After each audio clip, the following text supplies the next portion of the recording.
जानोगे, क्योंकि मेरे कान तक वो आवाज नहीं आ पाती है। तो प्रश्न मैंने किया था कि सत्य किसे कहते हैं, सत्संग किसे कहते हैं, क्या उत्तर दिया?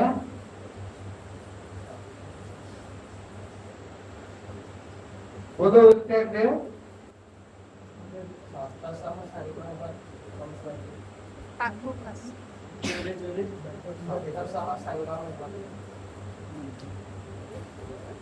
तो सब किसे कहते हैं? ठीक है। मिथ्या किसे कहते हैं?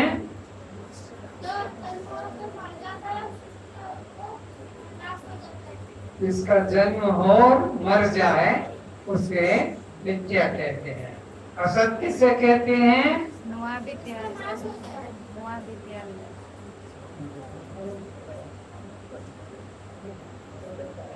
उत्तर सही आ रहा है?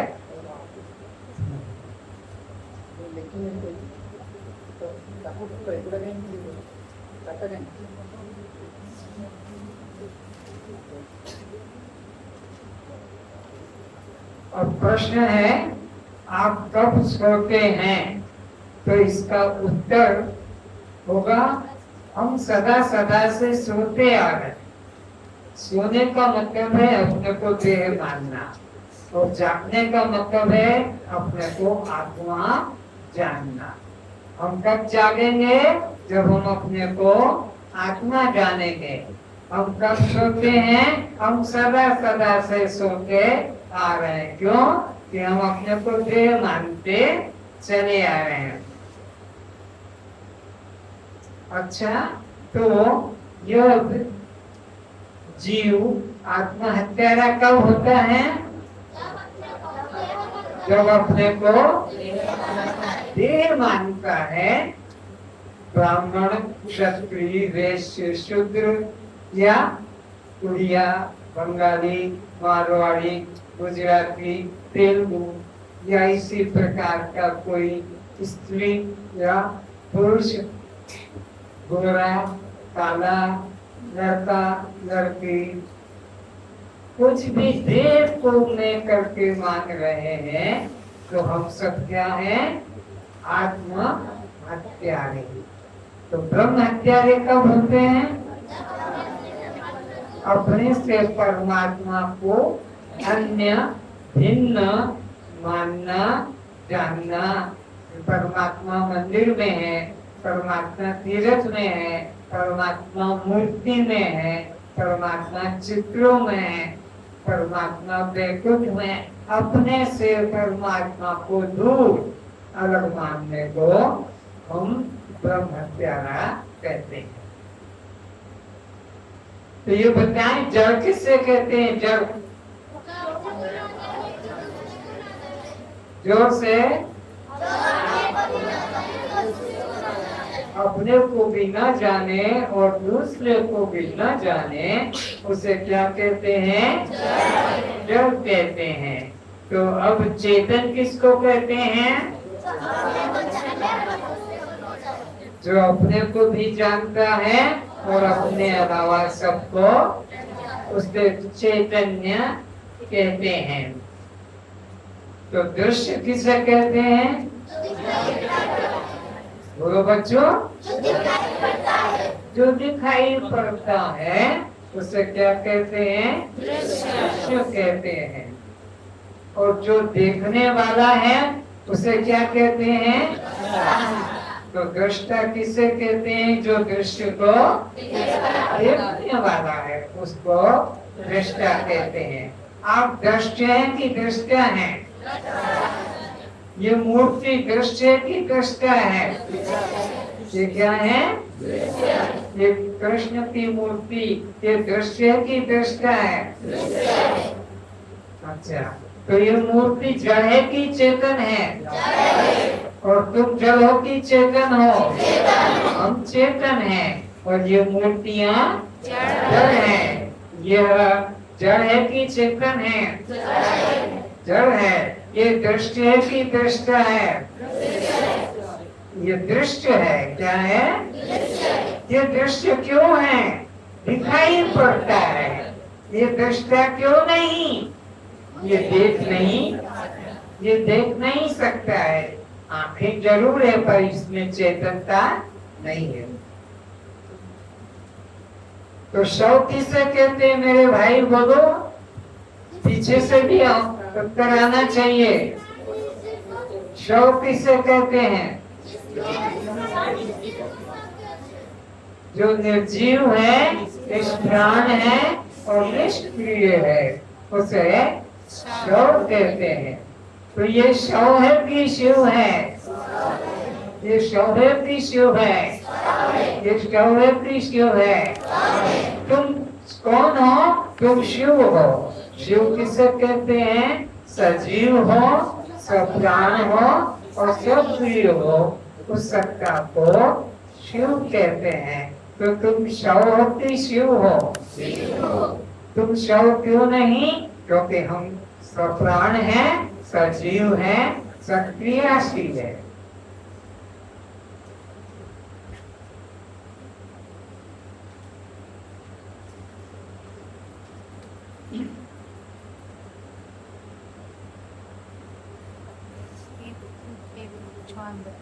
आत्मा जड़ है कि चेतन है?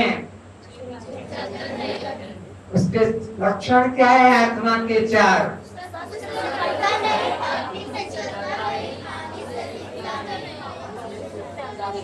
शस्त्र से, अग्नि से, पानी से, पवन से, उसे क्या कहेंगे? तुम आत्मा हो कि अनात्मा हो? अनात्मा के क्या लक्षण है? काटने से, जलाने से, भिगाने से, सुखाने से। तुम्हारा शरीर आत्मा की अनात्मा है? क्या है? क्यों अनात्मा? क्यों अनात्मा है? काटने से कट जाता है, जलाने से, भिगाने से, सुखाने से।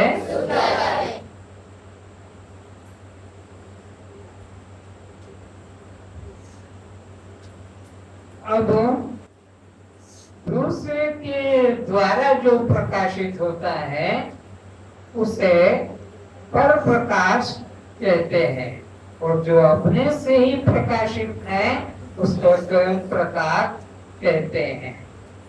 दूसरे के प्रकाश से प्रकाश मिले तो पर प्रकाश है, और जिसको किसी की जरूरत नहीं, अपने से प्रकाशित हो रहा है, उसको स्वयं प्रकाश कहते हैं। तो भाई बताओ, चंद्रमा को कौन प्रकाशित करता है? तो ये चंद्रमा पर प्रकाश है। सूर्य को कौन प्रकाशित करता है? आत्मा।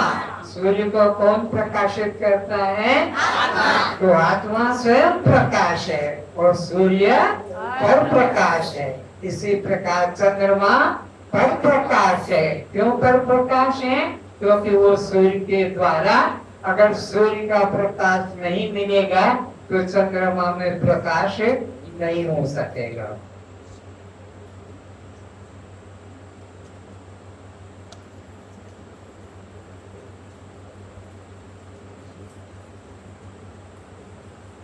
जीव को कितने लाख योनियों में भटकना पड़ता है? 84 लाख। कुल 84 लाख योनियों में जल में रहने वाले कितने लाख हैं? 9 लाख। आकाश में उड़ने वाले कितने लाख हैं? 10 लाख।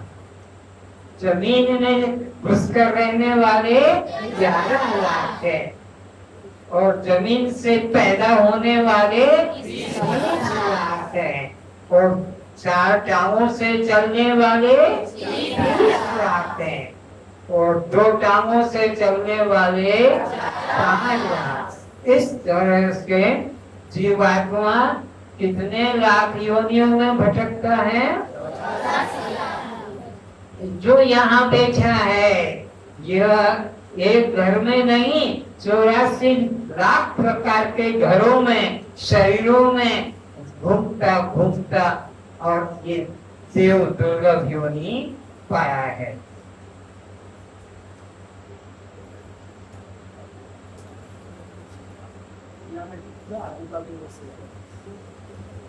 तो ज्ञान किसे कहते हैं? नोट करो, जीव और ब्रह्म को एक जानना ज्ञान कहलाता है। जीव और ब्रह्म को एक जानना ज्ञान कहलाता है। जीव और ब्रह्म को एक जानना ज्ञान कहलाता है। अपने को देह मानना अज्ञान कहलाता है। अपने को देह मानना अज्ञान कहलाता है।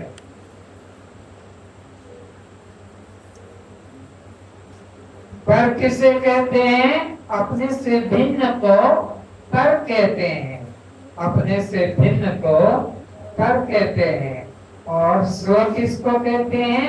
अपने आप को स्व कहते हैं। अपने आप को स्वयं स्व कहते हैं। अपने से भिन्न को पर कहते हैं।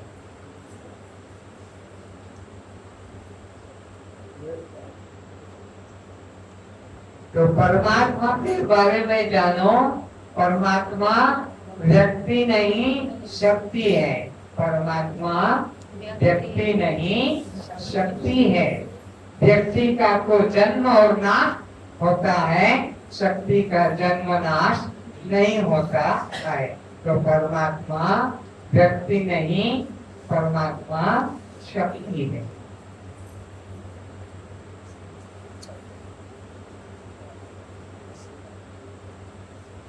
तो आनंद किसे कहते हैं? नोट करो, जो कभी दुख में न बदले।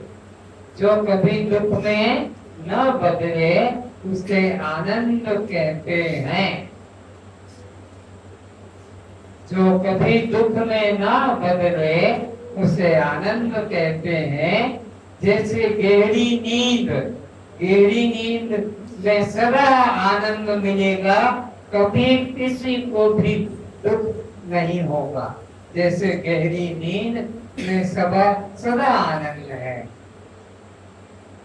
तो जब मैं तुमसे पूछूं कि तुम कौन हो, तो उत्तर में क्या दोगे? दृष्टा साक्षी आत्मा हूं।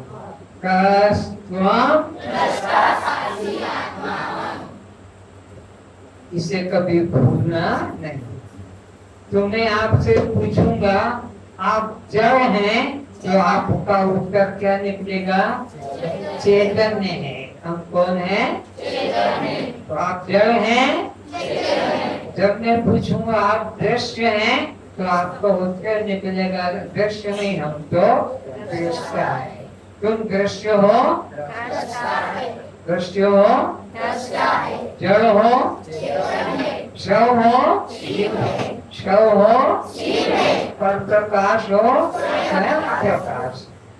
तो जब मैं पूछूंगा आप बद्ध हैं, तो आपके नाम मुक्त है। आप बद्ध हैं? बद्ध हैं? तो जन्म मरण किसका? भूख प्यास किसको? सुख दुख किसको? बंध मोक्ष किसको?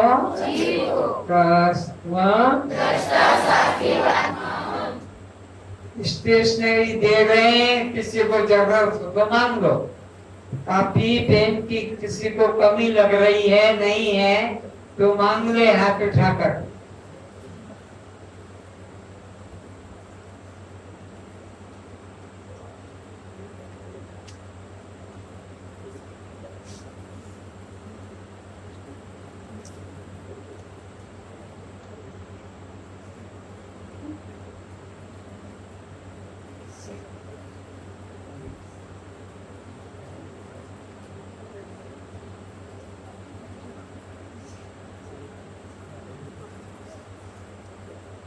तो मानव जीवन में चार बातें इस तक है: आहार करना, निद्रा करना, भयभीत रहना और बच्चे पैदा कर। ये पशु में भी है और मनुष्य में भी है। आहार, निद्रा, भय और मैथुन। लेकिन ज्ञान मनुष्य में है, मनुष्य शरीर में है। केवल ज्ञान मिलता है। ज्ञानाम नराणाम अधिकम विशेषो ज्ञानेन हीना पशुभिः समाना। जिसमें ज्ञान, कौन सा ज्ञान? आत्मज्ञान। आत्मज्ञान को विशेष ज्ञान कहते हैं और जीवन निर्वाह के ज्ञान को सामान्य ज्ञान कहते हैं। तो मनुष्य के अंदर विशेष ज्ञान की सुविधा है।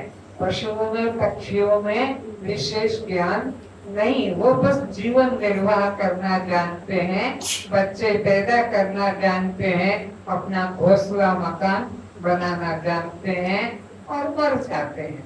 आहार करना, निद्रा करना, भयभीत रहना और मर जाना, ये तो पशुओं को भी आता है। ये सामान्य ज्ञान है। पर मनुष्य के अंदर इतना नहीं। आहार, निद्रा, भय और मैथुन के अलावा यह आत्म ज्ञान गुरु से प्राप्त कर सकता है और ज्ञान प्राप्त करने का किसी को अधिकार, स्वतंत्रता नहीं है। तो विचार करेंगे कि यह मनुष्य में 4 बातें, लेकिन देखने में क्या आता है? काम, क्रोध, लोभ और मोह, ये 4 वृत्तियां हैं। काम वृत्ति, क्रोध वृत्ति, लोभ वृत्ति और मोह वृत्ति। काम की दृष्टि से मनुष्य पशु में क्या अंतर है? क्रोध की दृष्टि से मनुष्य पशु में क्या अंतर है? लोभ की दृष्टि से मनुष्य पशु में क्या अंतर है? और मोह की दृष्टि से मनुष्य पशु में क्या अंतर है? इसको अभी विचार करके हम देखेंगे तो हमें पता लगेगा कि काम की दृष्टि से मनुष्य पशु से गिरा हुआ है। पशुओं में उतना काम नहीं जितना कि मनुष्य में है। पशुओं में उतना क्रोध नहीं जितना मनुष्य में है। पशुओं में उतना लोभ नहीं जितना कि मनुष्य में है। पशुओं में उतना मोह नहीं जितना कि मनुष्य में है। तो अब इसे हम विचारेंगे। पशुओं को काम की दृष्टि से विचारते हैं तो वर्ष में एक बार, किसी को 2 बार, किसी को 3 बार बच्चे पैदा करने की क्षमता पशु, कोई वर्ष में 1 बार करता है, कोई वर्ष में 2 बार बच्चे पैदा करता है, तो कोई वर्ष में 3 बार। ये पशुओं की संयमता है। पशुओं में काम वृत्ति बहुत थोड़ी सी है और काम वृत्ति हो जाने के बाद में फिर वह जब तक बच्चा पैदा नहीं होता है तब तक उसके साथ में सेक्स, संभोग, मैथुन क्रिया नहीं करते हैं। ये पशुओं की संयमता है कि बच्चा गर्भ में आ गया उसके साथ फिर वे मैथुन क्रिया नहीं करते हैं। इस वजह से पशुओं में काम वृत्ति सीमित है। जब तक दूसरा बच्चा पैदा नहीं होता है, जब तक बच्चा पैदा नहीं होता है, दूसरा बच्चा पैदा करने की चेष्टा नहीं करते हैं। अब ये तो पशुओं में हमने काम वृत्ति देखी कि वर्ष में कोई 1 बार, कोई वर्ष में 2 बार, कोई वर्ष में कुल 3 बार। मनुष्यों के अंदर हम क्या देखते हैं? सेक्सुअलिटी, काम वृत्ति 12 ही महीने, 24 ही घंटे सारा जीवन काम में आसक्त रहता है। उसका काम वृत्ति से वैराग्य नहीं दिखाई पड़ता। काम की दृष्टि से मनुष्य पशु से गिरा हुआ है। गर्भ में बच्चा आ जाने के बाद पशु उससे संबंध नहीं करते हैं, चाहे वो सन गाय हो के साथ हो कि बकरी के साथ हो कि हथनी के साथ हो। जब उसके गर्भ में बच्चा आ गया तो वो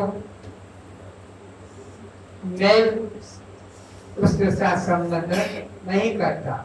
लेकिन मनुष्य की अवस्था को देखो, गर्भ में बच्चा आ गया फिर भी उससे 2 महीना 3 महीना 4 महीना तक पशुओं की अंदर वो वृत्ति नहीं है काम की। मनुष्य ने काम 6 महीने तक भी काम वृत्ति से पत्नी के साथ संबंध करता है और अपनी पत्नी के साथ तो करता है, साथ साथ घर में बर्तन मांजने वाली, नौकरानी, कपड़े धोने वाली, रसोई में काम करने वाली, उसको भी लालच देकर उससे भी काम वासना पूरी मनुष्य करता है। ऑफिस में अपने अंडर में काम करने वाली क्लर्क के साथ में भी वह अपना टूर प्रोग्राम बनाकर बाहर होटलों में ठहर कर और अपना काम वासना को पूरी करता है।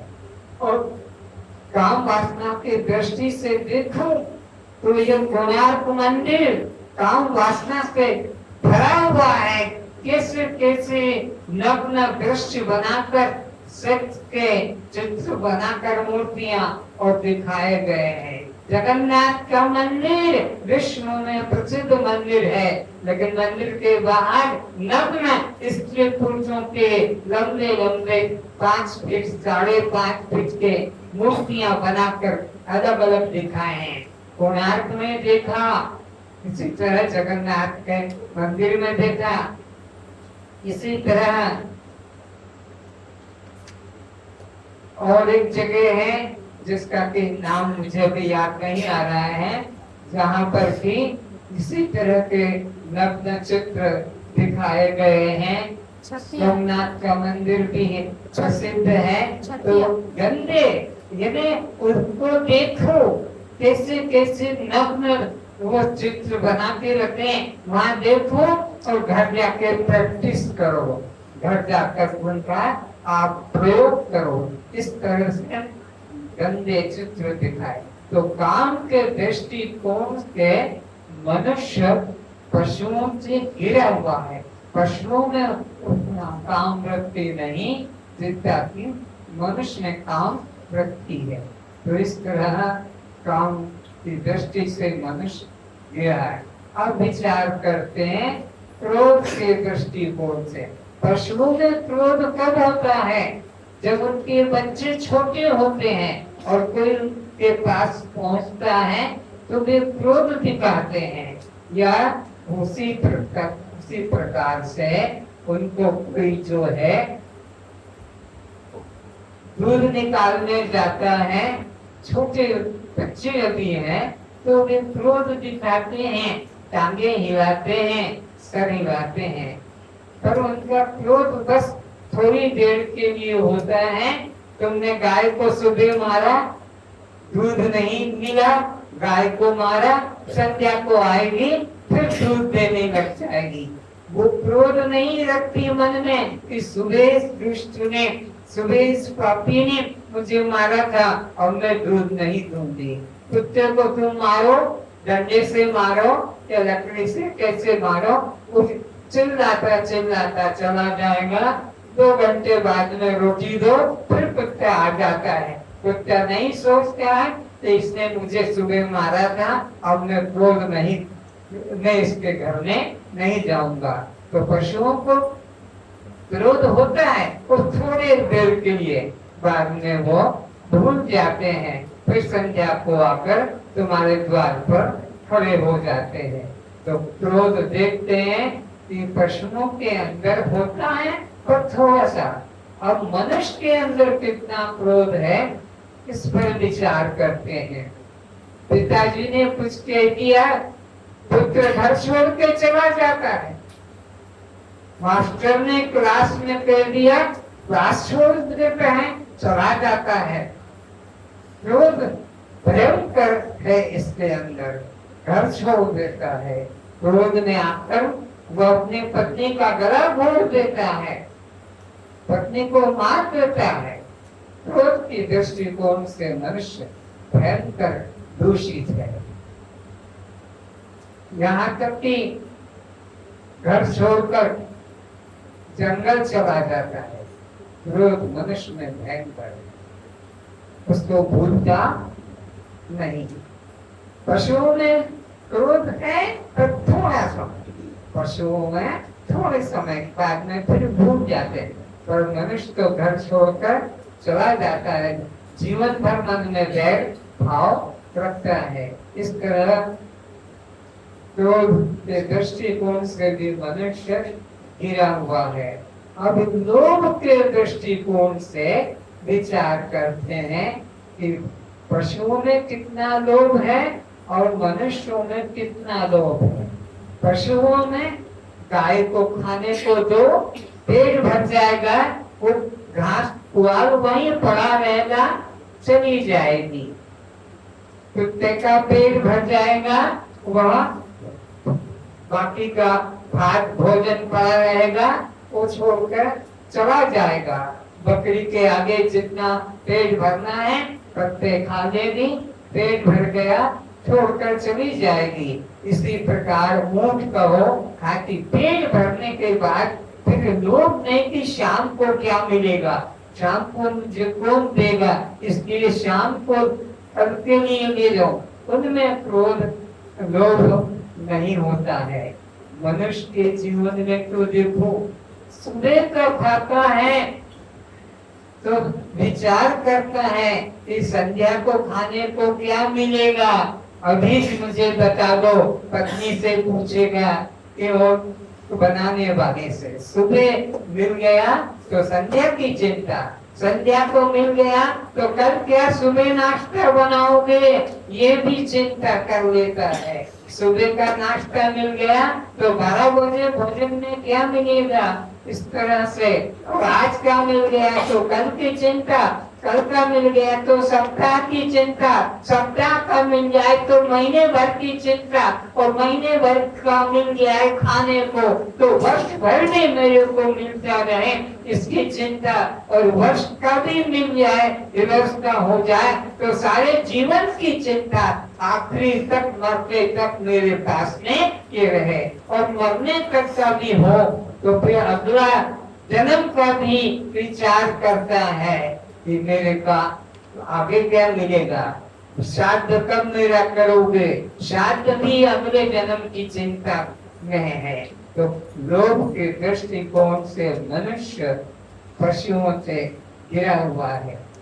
दूध में मिलावट कर रहा है, इसी तरह शक्कर में मिलावट कर रहा है, तेल में मिलावट कर रहा है, दवाओं में मिलावट कर। लोभ के दृष्टि से आप देखो, कंकड़ माटी डाल डाल कर अन्न का वजन बढ़ाता है। चाहे वो गेहूं का वजन बढ़ाना है तो एक बोरे में 2 kg कंकड़ डाल देता है। कंकड़ माटी जिसको घर में लोग छानते हैं, पीस के अलग करते हैं। तो ये दूध में मिलावट, अन्न में मिलावट, तेल में मिलावट, दवाओं में मिलावट, भोजन की सामग्रियों में मिलावट, यह लोभ की दृष्टिकोण से मनुष्य पशुओं से घिरा हुआ। पशुओं में ना काम इतना है, ना क्रोध इतना है, न लोभ इतना है, न मोह जितना के मनुष्य में। काम भी ज्यादा पशुओं से, क्रोध भी ज्यादा पशुओं से, लोभ भी ज्यादा पशुओं से, और मोह भी ज्यादा पशुओं से। इस तरह से मनुष्य काम, क्रोध, लोभ और मोह की दृष्टि से पशुओं से गिरा हुआ है। इस तरह के मनुष्य जीवन अपना समस्त नष्ट कर रहा है।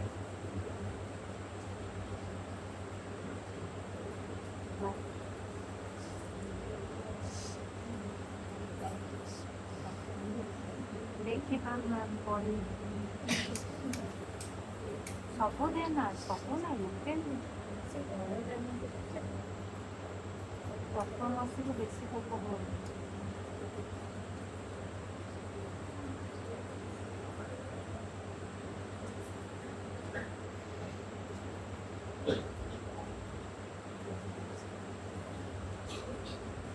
अब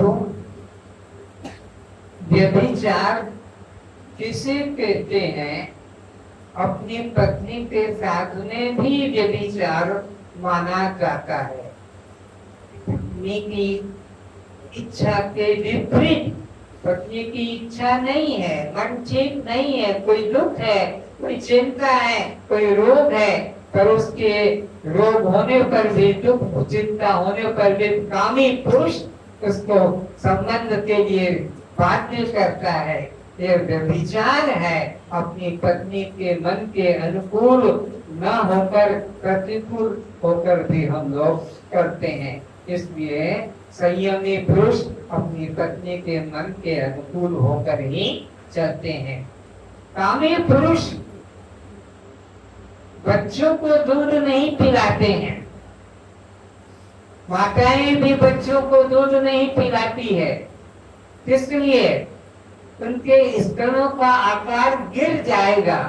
बॉटल फीडिंग शुरू कर देते हैं ताकि उनके स्तनों का आकार, सौंदर्य आकर्षित बना रहे।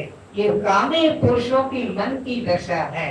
ये बच्चों को भी नहीं पीने देते, कि बच्चे के बाप को भी नहीं पीने देते। वे अपने स्तनों को सुरक्षित रखना जागृति बॉटल फीडिंग करते हैं।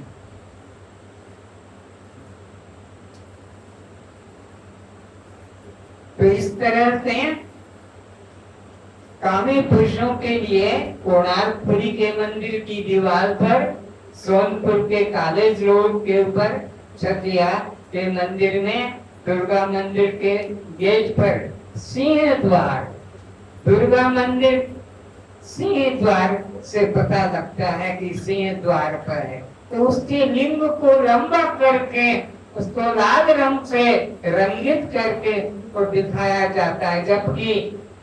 जबकि वो जो सिंह है उसके जीवन में आपको उसका ना लिंग दिखेगा और ना वो रंग लाल दिखेगा। लेकिन कामी पुरुषों के लिए, उसको आकर्षित करने के लिए दुर्गा मंदिर के सिंह द्वार पर उसको रंगीन करके दिखाया गया है।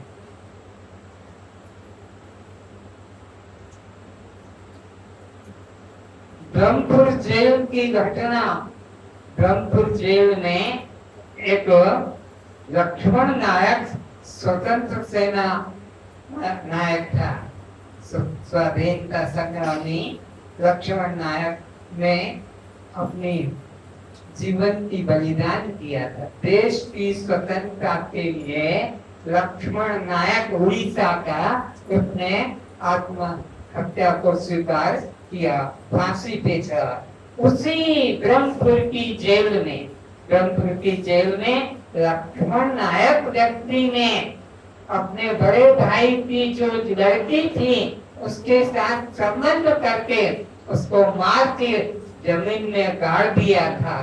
ब्रह्मपुर, उड़ीसा के ब्रह्मपुर में लक्ष्मण नायक व्यक्ति कामी ने अपने बड़े भाई की लड़की के साथ, जो 5 वर्ष की थी, सेक्स संबंध करके और उसको मार दिया। उस लक्ष्मण नायक को फिर उसी जेल में फांसी की सजा भोगनी पड़ी।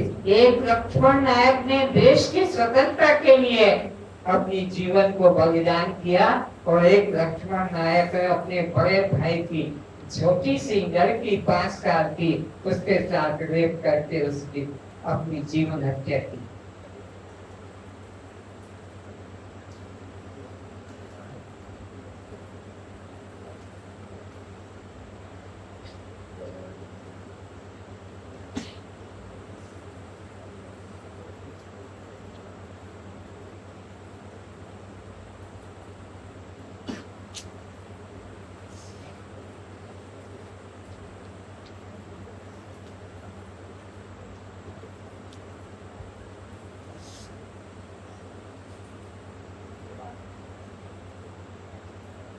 मोह के दृष्टि से। अब मनुष्य में देखते हैं कि मोह पशुओं में कितना होता है और मनुष्य में कितना होता है। पशुओं में मोह, जब तक बच्चा दूध पीता है बस उतना मोह कर देते हैं, दिखता है, फिर वो बच्चा किसी दूसरे के यहाँ बिक जाता है, चाहे गाय का बछड़ा हो कि बछड़ी हो, बस दूध का संबंध जितना होता है उतना ही मोह रखते हैं। नारद जी भगवान विष्णु के पास जाते हैं और भगवान से प्रार्थना करते कि प्रभु ये बेचारे 4 बजे सुबह ठंडी में नहाकर तुम्हारे द्वार पर प्रार्थना करते हैं, भोग चढ़ाते हैं, आरती करते हैं, भोग रखते हैं, इनका उद्धार क्यों नहीं करते, इनका कल्याण क्यों नहीं करते। तुम तो दीन बंधु हो, तुम तो दया सागर हो, तुम तो भक्त वत्सल हो, ये बेचारे हाथ जोड़ के आरती उतार रहे हैं, प्रार्थना कर रहे हैं, इनका उद्धार क्यों नहीं करते।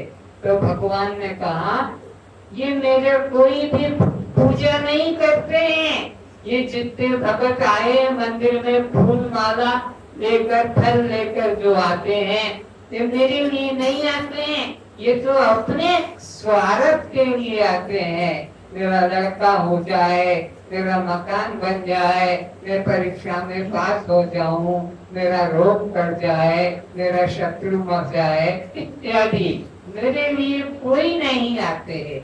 जा, नारद से भगवान ने कहा जा एक आध को ढूंढ के पकड़ के ला मेरे पास में और मैं उसका उद्धार कर देता हूँ। नारद ने कहा इतनी भीड़ है अभी पकड़ के लाता हूँ, तो वो तुम चलो तुम्हारा उद्धार हो जाएगा, भगवान तुम्हारे को मिल जाएंगे। बोले अभी मेरे को फुर्सत नहीं। वो जो पूजा करने आए आरती उतार रहे हैं और प्रार्थना कर रहे हैं वो भगवान के लिए नहीं, सुख संपत्ति घर आवे, काय के लिए प्रार्थना कर रहे हैं, सुख संपत्ति घर आवे कष्ट मिटे तन का, इसलिए ओम जय जगदीश हरे। ये जो प्रार्थना हो रही है ओम जय जगदीश हरे भगवान से, ये भगवान के लिए नहीं बल्कि सुख संपत्ति घर आवे, अपने जीवन में सुख कैसे मिले उसकी इच्छा करते हैं। नारद जी गए,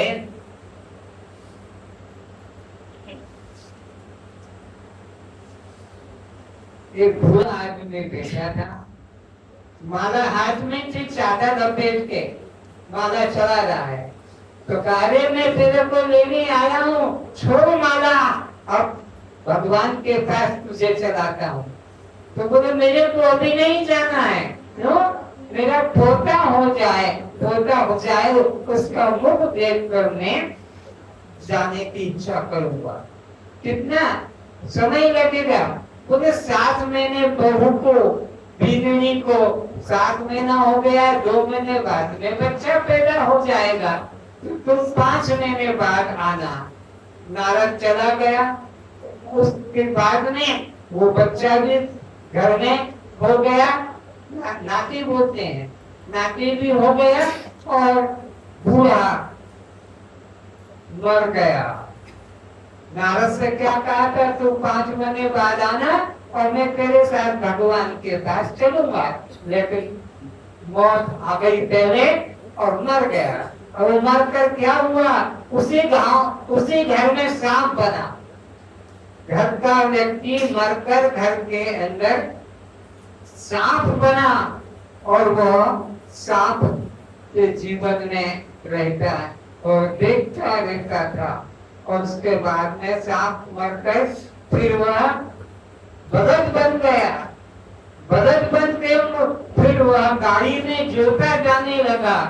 देखो कैसा मोह है, पोते का मोह कर रहा था, नाती का जो मोह कर रहा था, वहां से मरा, सांप बना, सांप से वह बदक बना, बदल से खेती में काम करता था, मार खाया जाता था, गाड़ी में जोता जाता था, बोझा ढोता था।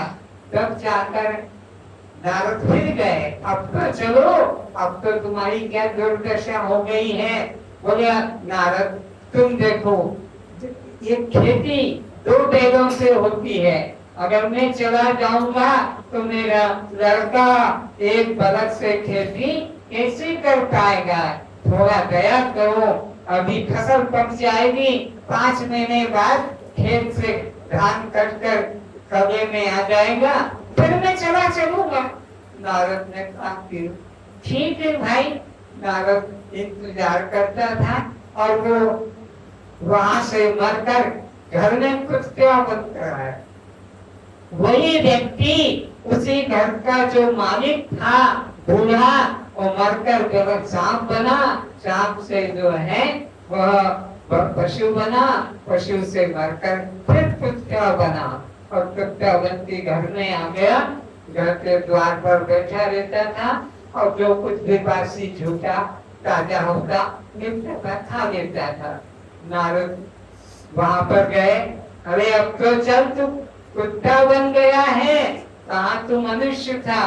उसने कहा क्यों रे नारद, क्यों रे नारद, तेरे को दुनिया में कोई दूसरा आदमी नहीं मिला।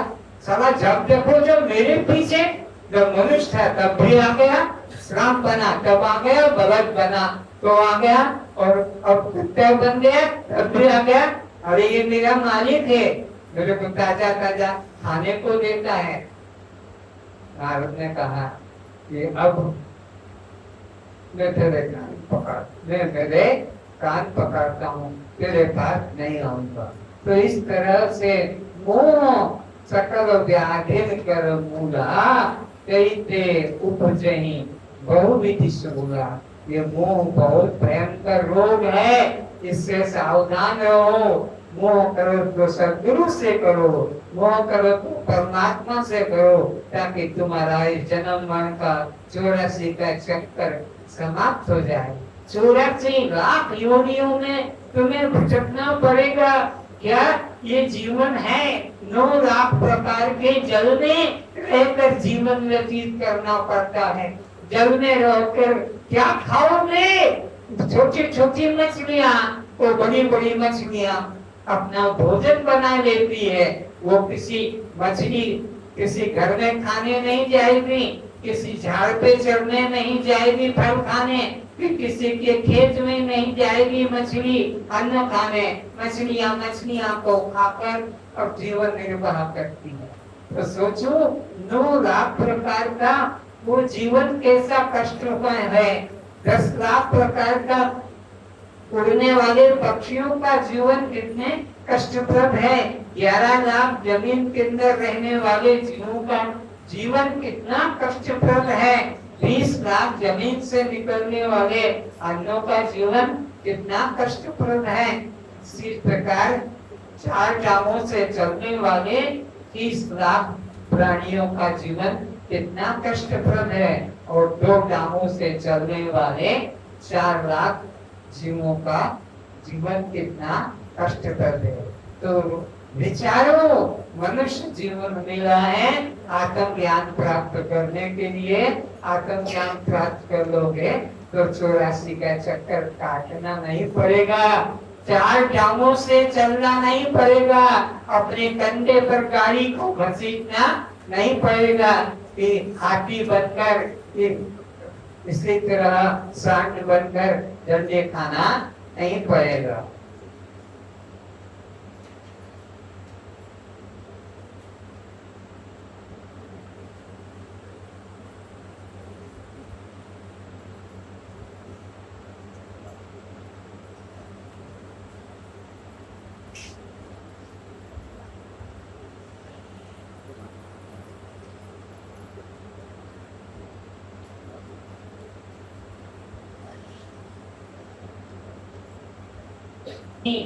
अहिंसा को भ्रष्ट करने इंद्र ऋषि इंद्र आया। ऋषि की पत्नी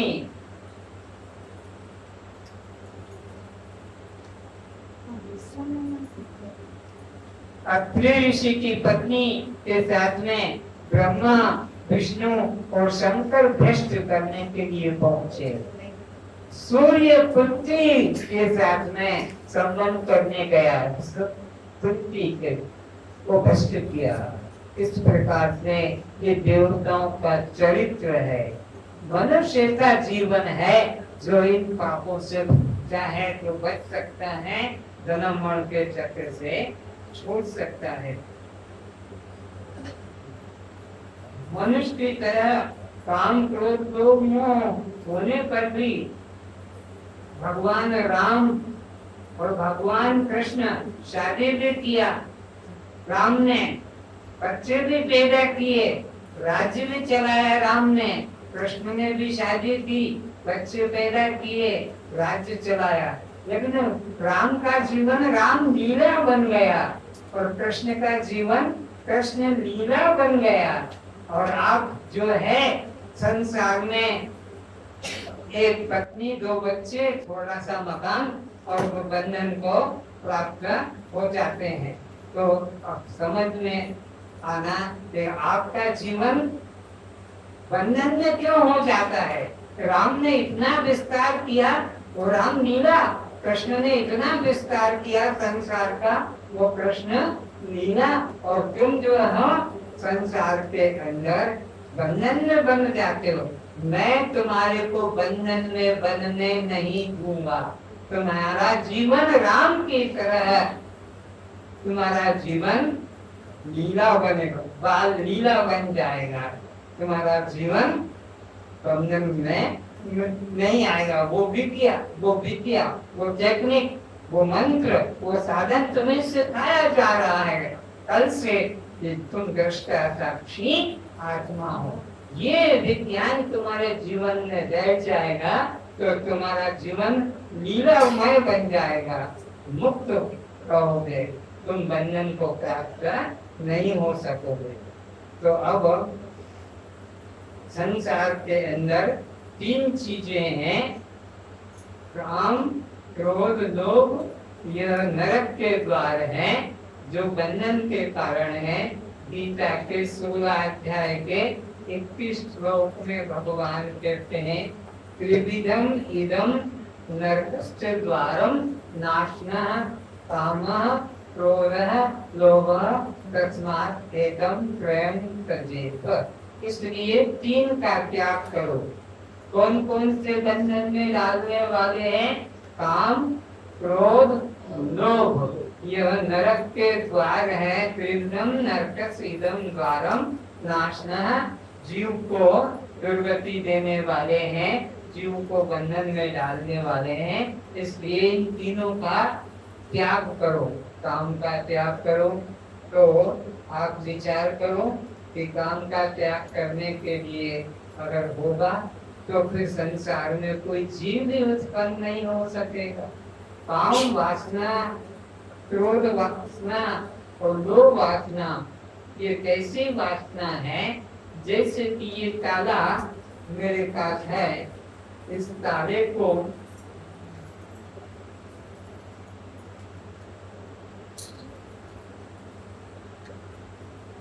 ये चाबी है, इस चाबी में लीवर है।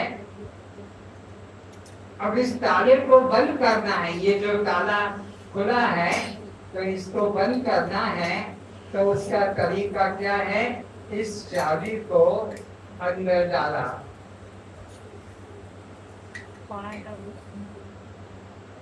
और घुमा दिया, चाबी को निकाल दिया, फेंक दिया, ताला क्या हो गया? बंद हो गया। ताला खोलने से भुगता, खींचने से भुगता नहीं। चाबी को फेंक दिया तो अब ताला नहीं खुलेगा। तो ताला खोलने के लिए क्या करना पड़ेगा? जिस चाबी को फेंका है उसी चाबी को ढूंढ कर लाना होगा और उस चाबी को हम अंदर डालेंगे तो पता लगा कि जिस चाबी से ताला बंद होता है उसी चाबी से ताला, बोलो, जिस चाबी से ताला बंद होता है उसी चाबी से ताला खुल गया। प्रत्येक देखते बंद करने की चाबी और खोलने की चाबी अलग अलग लगाने की जरूरत, एक ही चाबी जो ताले को बंद करती है वही चाबी ताले को खोल देती है। तो अब ये जो 3 द्वार बताए नरक के, काम, क्रोध और लोभ, ये तीनों नरक के द्वार हैं, ये बंधन के कारण हैं। तो अब इसका त्याग करो, भगवान कहते हैं गीता में, इनका त्याग करो तभी तुम बंधन से मुक्त हो सकोगे। तो कैसे काम का त्याग करें? क्रोध का त्याग करें या लोभ का त्याग करें, मोह का, ये विचार 3 विषय हैं। तो काम मुक्ति का करो तो तुम्हारा कल्याण हो जाएगा। मकान बने, गाड़ी आ जाए, बेटा हो जाए, नौकरी लग जाए, ये कामना को मत करो, ये बंधन में डालेगी। इसलिए कामना करो तो कामना कि मेरा कल्याण हो जाए, ये कामना करना शुभ कर्म करना है। ये वो चाबी है जो तुमको बंधन में बंधने नहीं देगी। ये वो चाबी जो बंधन में डाल देती है। यह बंद, ताला बंद हो गया। तो ऐसे ही संसार की चीजें की कामना, गाड़ी आ जाए, मकान बन जाए, मेरा रोग कर जाए, ये कामना मत करो। जो मिलना है तुम्हारा प्रारब्ध से मिल जाएगा। जो तुम कर्म करके बीज बोके आए हो वो काटने को मिलेगा। इसलिए कामना करो तो अपने कल्याण की कामना करो, परमात्मा को पाने की कामना करो, अपने मुक्ति पाने की कामना करो, तो वो तुमको बांधेगी नहीं, मुक्ति में रहेगी। अब आ गया क्रोध की बात करो। तो क्रोध संसार में करोगे तो जिससे क्रोध करोगे वो जन्म फिर लेकर आना पड़ेगा। इसलिए तुम जितने बैठे हो, आज रात्रि को सोते समय अपने शत्रु भाव से मुक्ति ले लेना, उससे शत्रु भाव हटा देना, उससे एकता प्रेम जोड़ लेना। अगर तुम अपने शत्रु से एकता प्रेम भाव नहीं जोड़ पाए और मर गए तो अगला जन्म तुमको तुम्हारे शत्रु के योनि में जाना पड़ेगा और तुम्हारा शत्रु कुत्ता बनेगा। तुम्हारा शत्रु तुमको दुख देने वाला वो सांप बनेगा तो तुमको भी सांप बनना पड़ेगा, क्योंकि कुत्ता कुत्ते से बदला लेगा। हाथी बनकर, संड बनकर, ऊंट बनकर कुत्ते से बदला कोई लेगा?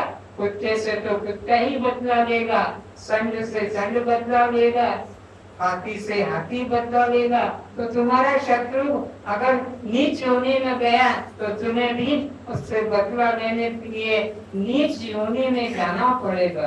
तुम्हारा शत्रु 4 टांगों वाला बना तो तुम 2 टांगों वाले उससे बदला नहीं ले सकोगे, तुमको भी 4 टांगे लेकर ही जन्म लेना पड़ेगा। इसलिए आज रात्रि को ही मन से शत्रु भाव की समाप्ति कर देना, परमात्मा के साथ में प्रेम रखना। तो अभी हमने विचारा कि कामना करो तो परमात्मा को पाने की, मुक्ति पाने की कामना करो, शांति पाने की। और क्रोध करना है तो अपने अवगुणों का, अपने दोषों का, आज से मांस मछली नहीं खाऊंगा, आज से शराब नहीं पीऊंगा, आज से गुटखा पुड़िया नहीं खाऊंगा, आज से मैं चाय नहीं पीऊंगा। दूध की बनी चाय पीना पाप है, क्योंकि दूध तो बछड़े के लिए बना था, उसके बच्चे के लिए। उस बच्चे को रस्सी से बांध दिया दूर, वो तड़प रहा माँ के पास जाने को कि मेरे दूध मत ले, मुझे दूध पीने दो।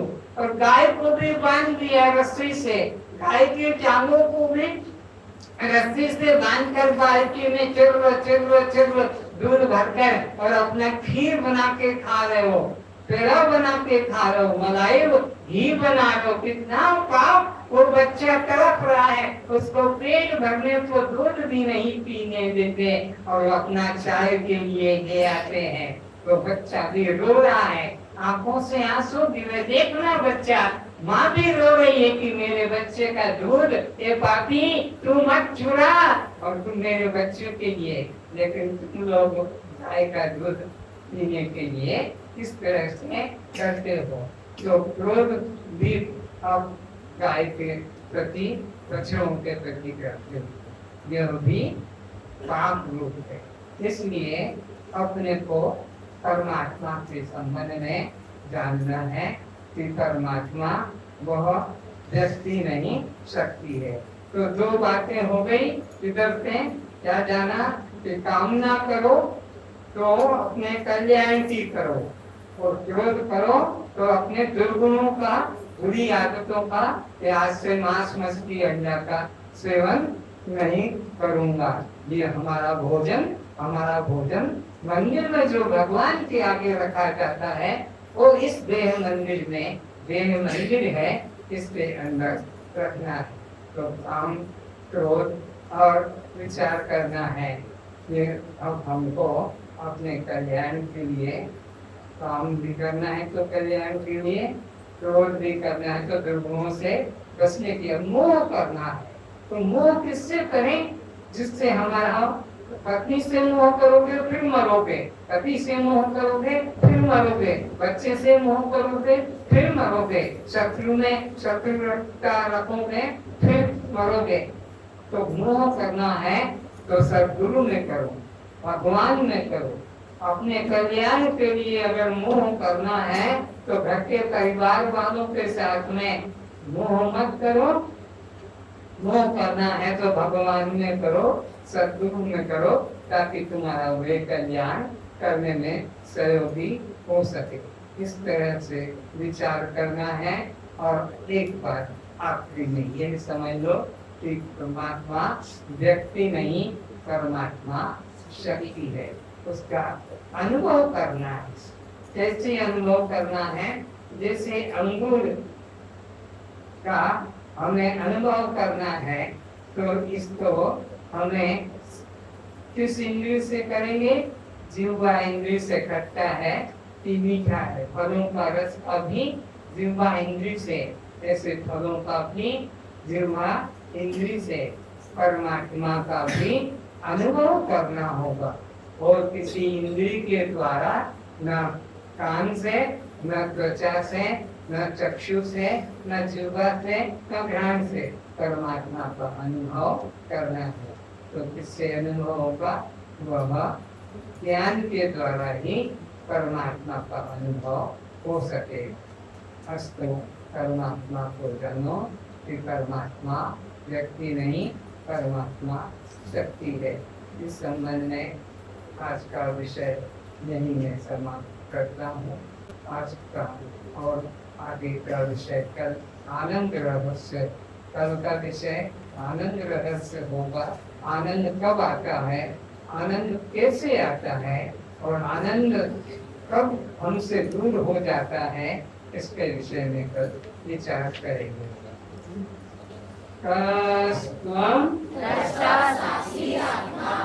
आप जड़ हैं, दृश्य हैं, अनात्मा है, सौ है, कर प्रकाश है, आप बद्ध हैं। तो फिर ये जन्म मरण किसको? भूख प्यास किसको? सुख दुख किसको? बंधन मोक्ष किसको?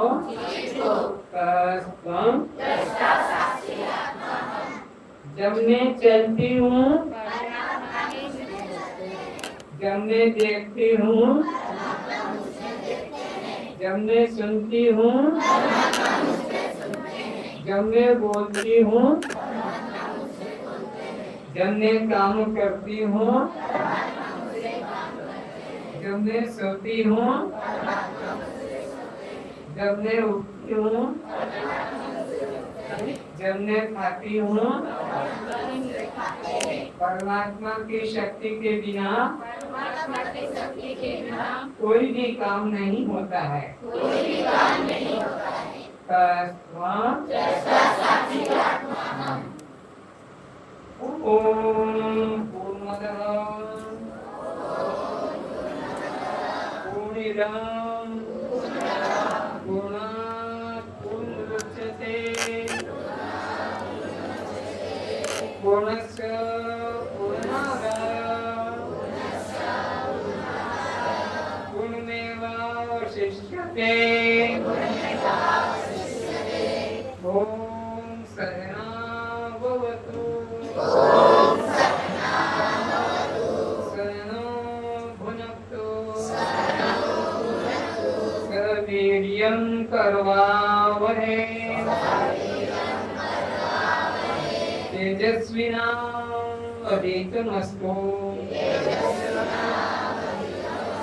मा विद्विषावहै।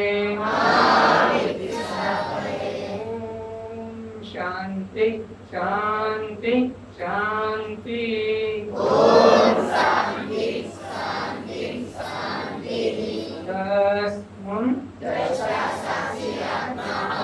तस्मात् आप लोगों ने शांति से धैर्य से चुपचाप सुना। मैं बहुत आपसे से प्रसन्न हूँ और जो आज पढ़ाया है कल पूछा जाएगा उसे उत्तर देंगे।